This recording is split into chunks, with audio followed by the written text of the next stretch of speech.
Hello YouTube viewers! So, sa video na ito, nag-aani kami ng palay. Medyo malaki yung lugar na ito. Mga 6 field. Kumbaga, tapos iyan yung ikalawang field na inaani. Ako lang dyan, tapos yung ate ko nasa gilid, tapos si mama, siya yung nagbi-video kasi nagpapahinga siya. Yan, tapos unti-unti nang naani lahat. Yan, yung ani na rice fields. Okay na siya. So, ang gagawin na natin is iti-treasure na. Yan yung treasure na automatic na siya. Pero kailangan mo pa rin salain yung mga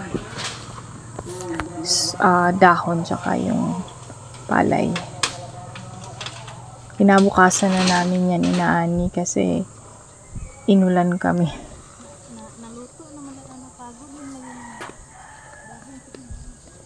Medyo maraming palay.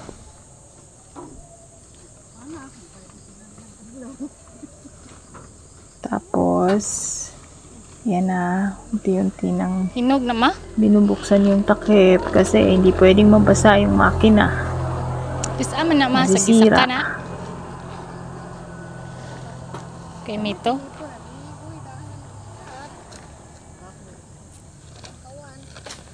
Tan ako ta.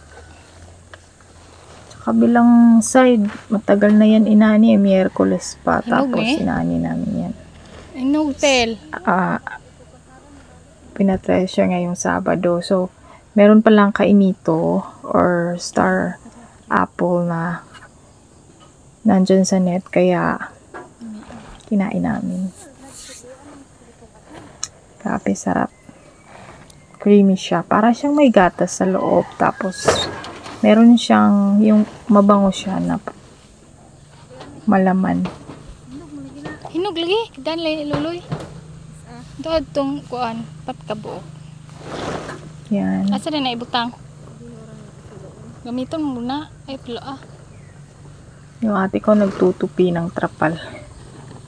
Set up Tapos, na tayo. yung tiyahin ko, tsaka tiyuhin, nagsiset up na sa treasure. Sine-check niya. Yung lagayan ng gasolina, tapos yung pag-on, yung mga parts kung merong mga dahon kasi sisira yung makina pag hindi mo chinek. Ayun, umanda na. So kinuha na yung tiyahin ko, tapos enjoyin ko naman yung nag-treasure. So kailangan ilagay lang dun sa umiikot na makina na meron siya mga cylinder na alambre, tapos yun yung magtatanggal sa palay tsaka sa kanyang dahon, tapos tapon sa kabilang side.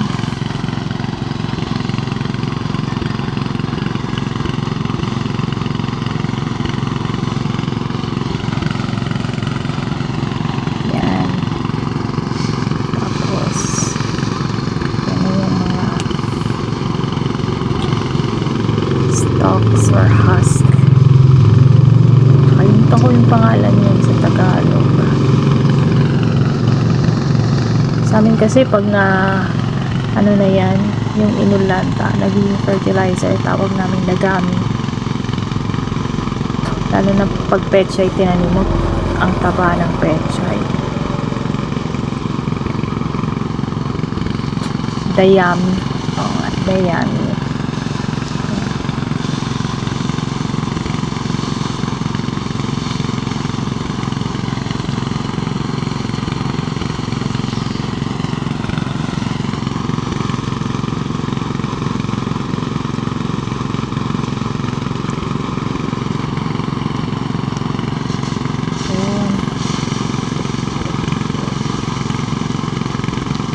talaga naka-arrange yung lagay, kasi pag hindi pantay-pantay, hindi yung matetreasure yung ibang palay.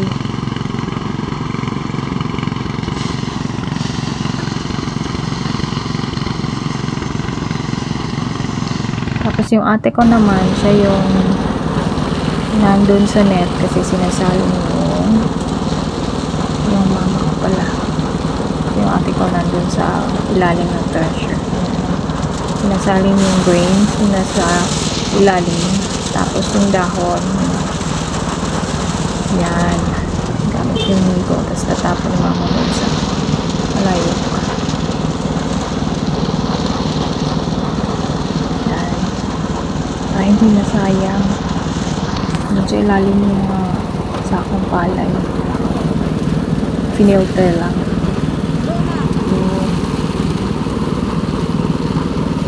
Ko naman yung nasa ilalim, humuhugot ng mga stalks or yung mga dahon. Patay na dahon na yun kasi matagal lang inaani. Makuha niya lang para mahiwalay yung palay sa dahon. Tapos lagay niya dyan. Tapos paulit-ulit lang na process hanggang sa kuya ko, siya naman yung pumalit kasi dumating na siya. Siya naman yung bigay ng bagong palay.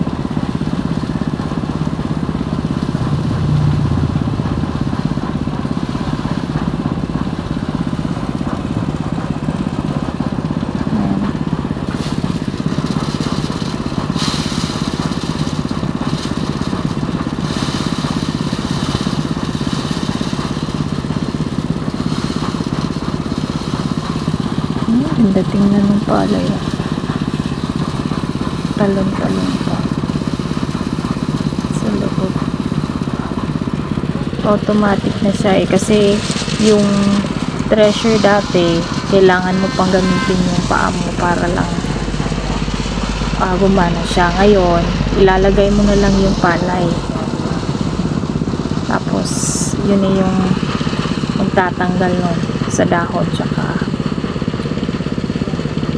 palay.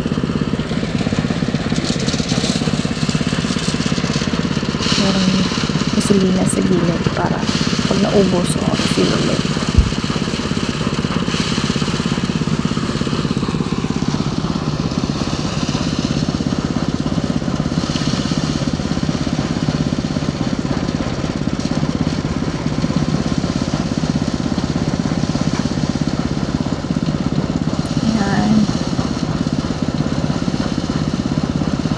Malayo pa kami sa kalahati pero sige lang.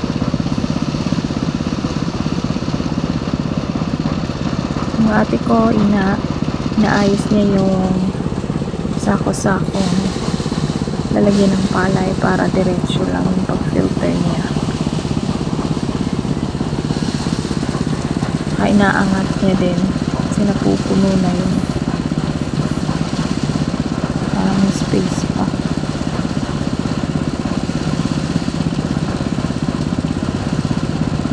Tapos kunin niya naman sa ilalim yung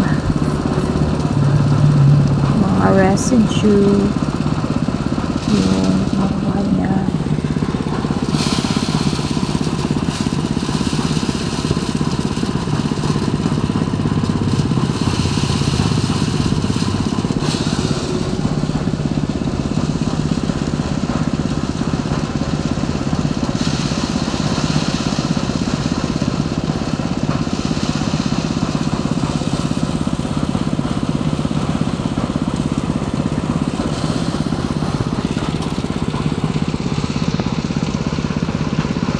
Parang uulan na naman.